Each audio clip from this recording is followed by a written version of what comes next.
Hi viewers வணக்கம். இது உங்கள் அறுசுவை சேனல். இதில் இன்றைக்கி நம்ம ஹோம்மேட் ப்ரோஸ்டர் செய்ய போகிறோம். அந்த ப்ரோஸ்டரோட சேர்த்து அப்படியே நம்ம ஃப்ரெஞ்சு ஃப்ரை, அதாவது பொட்டோட்டோ பயன்படுத்தி ஃப்ரெஞ்சு ஃப்ரை செய்ய போகிறோம். அதுக்கு சைட் டிஷ்ஷாக ஒரு டொமேட்டோ சாஸோட சேர்த்து சாப்பிட்றது ரொம்ப சூப்பராக இருக்கும். அது எப்படி செய்கிறங்கிறது நம்ம இப்போ பார்க்க போகிறோம். அதுக்கான இன்க்ரீடியன்ஸ் என்னென்னு பார்ப்போம். அதுக்கு முன்னாடி எங்கள் சேனல் அறுசுவை சேனல், அது எங்கள் சேனலில் உங்களோட சேனல். நீங்கள் எங்களுக்கு சப்ஸ்கிரைப் பண்ணுங்கள், கூடவே இருக்கிற பெல் பட்டனை அமுக்குங்க. வாங்க போனால் என்ன பார்க்கலாம். எங்கள் சேனலை நீங்கள் சப்ஸ்கிரைப் பண்ணுங்கள், கூடவே இருக்கிற பெல் பட்டனை அமுக்குங்க. அப்போ தான் எங்கள் நோட்டீஸ் உங்களை சேரும். ஹாய் வியூவர்ஸ், நம்ம இன்றைக்கி ப்ரோஸ்டர், ஹோம்லி ப்ரோஸ்டர் செய்ய போகிறோம். அதை எப்படி செய்ய போகிறோங்கிறத நம்ம பார்க்க போகிறோம். அதே நேரத்தில் அதுக்கு சைட் டிஷ்ஷாக நம்ம ஃப்ரெஞ்சு ஃப்ரை, அதாவது ஃபிங்கர் ஃப்ரைன்னு சொல்லுவாங்க, பொட்டோட்டோ பயன்படுத்தி அதை யூஸ் பண்ணுறோம். அதுக்கு இப்போ நமக்கு என்னென்ன தேவையான இன்க்ரீடியன்ஸ் இருக்குங்கிறத இங்கே இருக்குது பார்க்க போகிறோம்.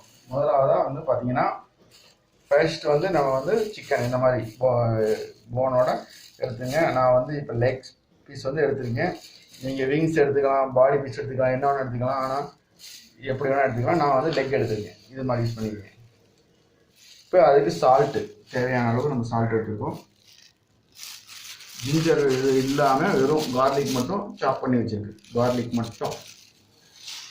இது பாருங்கள், மில்க் பவுடர், மில்க்கு பவுடர் வச்சுருக்கேன். இது மில்க் பவுடர். இது கார்ன்ஃப்ளோர், சோள மாவு. பாருங்கள், பிளாக்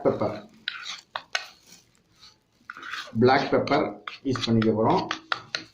இது ஒயிட் பெப்பர்,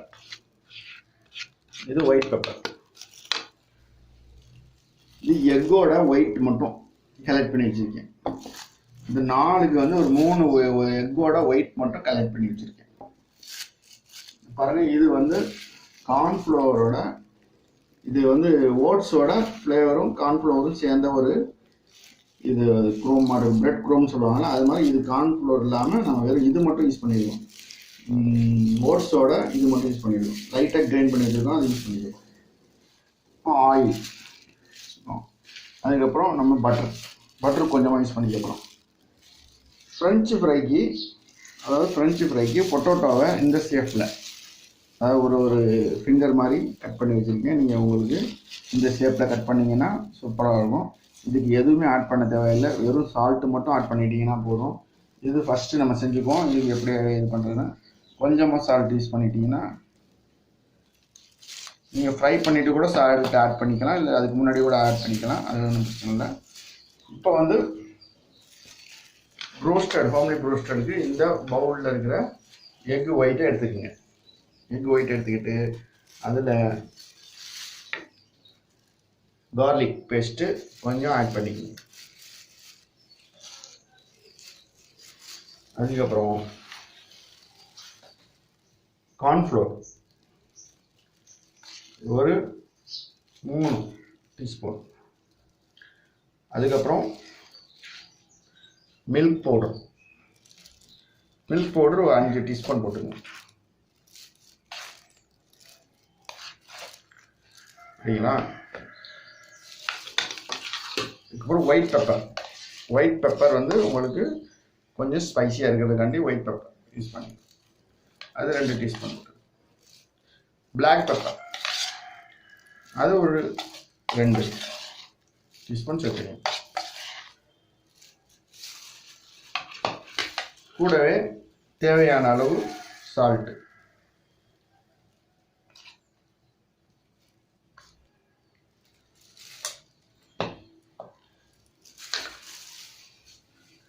இதில் கொஞ்சம் பட்டர் இதுலேயே ஆட் பண்ணிக்கணும். இதை நல்லா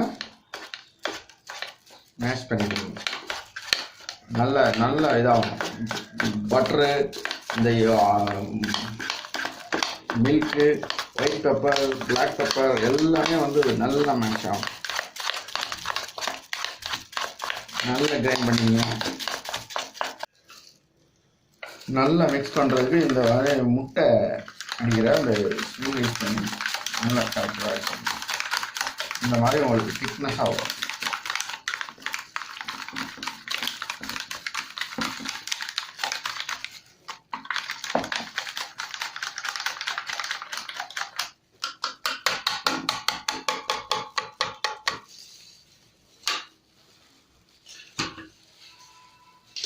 இப்போ வந்து இந்த லெக் எடுத்துக்கங்க, சிக்கனோட லெக் எடுத்துக்கிட்டு இதில் வந்து ஹோல்ட் பண்ணி நல்லா ஹோல்ட் பண்ணி வச்சுக்கிட்டிங்கன்னா ஒரு அந்த ஸ்டீம் வந்து உள்ளே வர போகும். அப்போ வேகும்போது உங்களுக்கு நல்ல ஒரு இதாக இருக்கும்.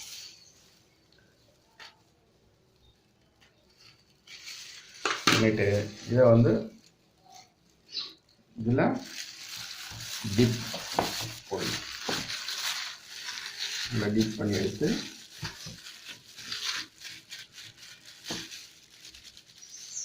இந்த ஓட்ஸ் குரோமில் போட்டு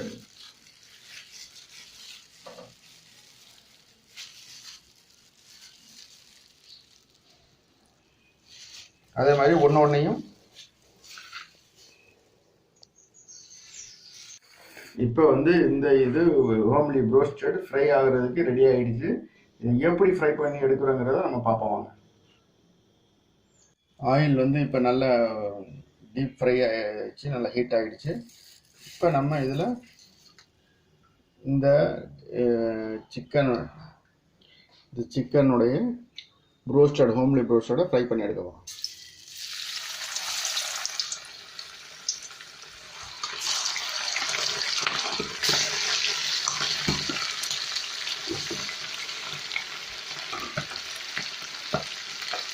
ஒரு 3 மினிட்ஸ் 2 மினிட்ஸ் ஆகும். லைட்டாக ஆஃப் க்ளோஸ் பண்ணி வச்சுருவோம்.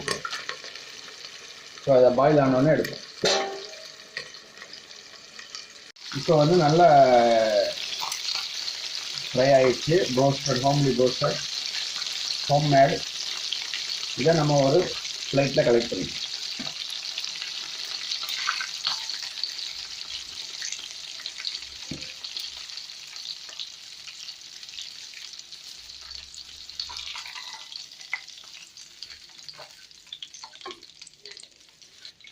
இப்போ வந்து ஃப்ரெஞ்சு ஃப்ரை வந்து ஃப்ரை பண்ணி எடுக்க போகிறோம். அதுக்கு வந்து சைட் டிஷ்ஷாக இது வந்து நல்லாயிருக்கும்.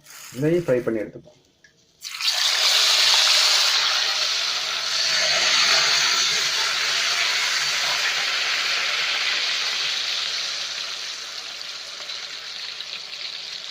நல்லா ஃப்ரை ஆகிட்டு இருக்கு.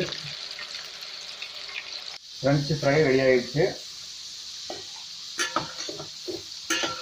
இதை ஒரு பவுலில் நம்ம கலெக்ட் பண்ணிக்கலாம். நல்லா ஆயிலை ட்ராப் பண்ணிவிட்டு இதை வந்து ஒரு பவுலில் கலெக்ட் பண்ணி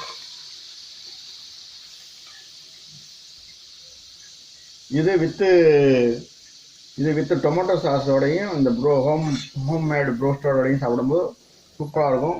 குழந்தைங்க ரொம்ப விரும்பி சாப்பிடுவாங்க. செஞ்சு கொடுங்க. இப்போ சூப்பரான ஹோம்மேடு ப்ரோஸ்டட் ரெடி ஆகிடுச்சு. கூடவே ஃப்ரெஞ்சு ஃப்ரை ரெடி ஆகிடுச்சு. அதுக்கு தேவையான சாஸ் ரெடி ஆகிடுச்சு. பார்க்க சூப்பராக இருக்குது. பிள்ளைங்க ரொம்ப விரும்பி சாப்பிடுவாங்க. பிள்ளைங்க மட்டும் கிடையாது, பெரியவங்களும் விரும்பி சாப்பிடுவாங்க. இது வந்து செய்கிறது ரொம்ப சுலபம். நீங்கள் செஞ்சு பாருங்கள். எங்கள் சேனல் அறுசுவை சேனல். நாங்கள் எங்கள் சேனல்னு சொல்கிறோம், அது உங்கள் சேனல். எங்களுக்கு நீங்கள் சப்ஸ்கிரைப் பண்ணுங்கள். கூடவே இருக்கிற பெல் பட்டன் அமைங்க. அப்போ தான் எங்கள் நோட்டிஃபிகேஷன் உங்களுக்கு வந்து சேரும். இது போல் மீண்டும் நிறைய ரெசிபி நீங்கள் பார்க்குறோம்னா எங்களுடைய அறுசுவை சேனலை சப்ஸ்கிரைப் பண்ணுங்கள்.